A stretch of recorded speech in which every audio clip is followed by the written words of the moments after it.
नई लाइन के तहत उत्तर प्रदेश में रेलवे को और मजबूत करने के लिए 240 किलोमीटर लंबी रेल लाइन बनाई जाएगी।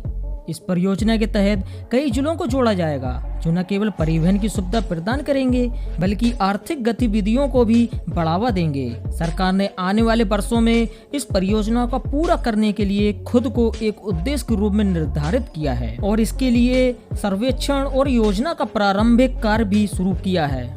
इस नई रेल लाइन के साथ कुल 32 स्टेशनों को विकसित किया जाएगा और एक नया प्रमुख चौराहा भी बनाया जाएगा, जिससे यात्रियों को आर्थिक कनेक्टिविटी मिलेगी। ये मार्ग औद्योगिक क्षेत्रों, कृषि क्षेत्र और ग्रामीण क्षेत्रों को जोड़ेगा, जिससे व्यापार, रोजगार, आवाजाही के नए अवसर उपलब्ध होंगे। नई रेल लाइन से संबंधित इन विकास कार्यों को भविष्य के दृष्टिकोण से बहुत महत्वपूर्ण माना जाता है।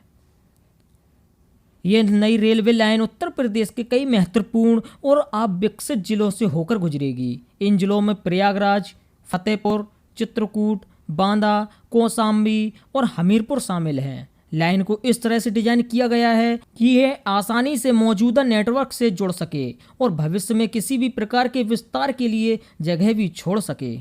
रेलवे लाइन का डिजाइन अत्याधुनिक तकनीक के साथ तैयार किया जा रहा है, जो सुरक्षा और गति को प्राथमिकता देती है। इसके अलावा यात्रियों को आर्थिक आराम प्रदान करने के लिए स्टेशनों का निर्माण भी नए मॉडलों पर आधारित होगा। नई रेल लाइन 240 किलोमीटर लंबी रेल लाइन इन जिलों से होकर गुजरेगी और 32 स्टेशनों और एक नए क्रॉसिंग का निर्माण किया जाएगा। इस नई रेल लाइन के लिए कुल 32 स्टेशन प्रस्तावित हैं, जिनमें कुछ प्रमुख इंटरचेंज और कुछ छोटे मध्य स्टेशन शामिल होंगे। ये स्टेशन प्रतीक्षा कक्ष, डिजिटल टिकट काउंटर, पर्याप्त सुरक्षा सुविधाएं और पार्किंग जैसी यात्री सुविधाओं से लैस होंगे। जूटा डी फेरो के रूल्स के अनुसार स्टेशन इस तरह से विकसित होंगे कि भविष्य में यात्रियों के बढ़ते कार्यों को भी आसानी से प्रबंधित किया जा सके। इस प्रत्येक स्टेशन का स्थान रणनीतिक दृष्टिकोण से तय किया गया है ताकि अधिक से अधिक लोग इसका लाभ उठा सकें।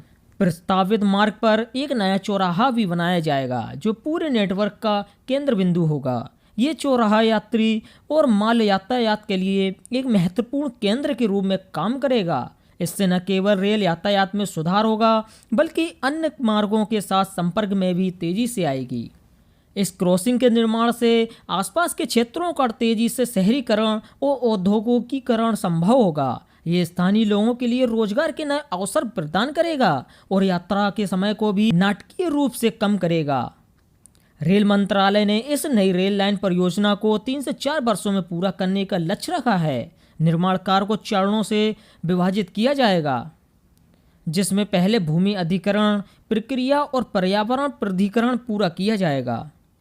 इसके बाद बुनियादी ढांचे का निर्माण शुरू होगा, जिसमें पटरियां बिछाना, स्टेशनों का निर्माण और विद्युतीकरण शामिल हैं। मंत्रालय में स्पष्ट किया गया है कि सभी निर्माण कार्य पर्यावरण मानकों और सुरक्षा निर्देशों के अनुसार किया जाए। इस परियोजना की अनुमानित लागत लगभग 8,500 करोड़ रुपए है। केंद्र और राज्य सरकारें इस लक्ष्य के लिए मिलकर काम करेंगी।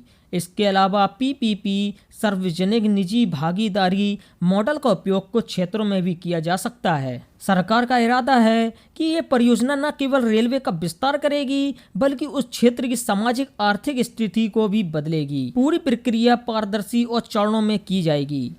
ऐसे ही नई अपडेट के बारे में जानने के लिए हमारे चैनल को सब्सक्राइब करें और ज़्यादा से ज़्यादा शेयर करें। मिलते हैं अगली वीडियो में नई अपडेट के साथ।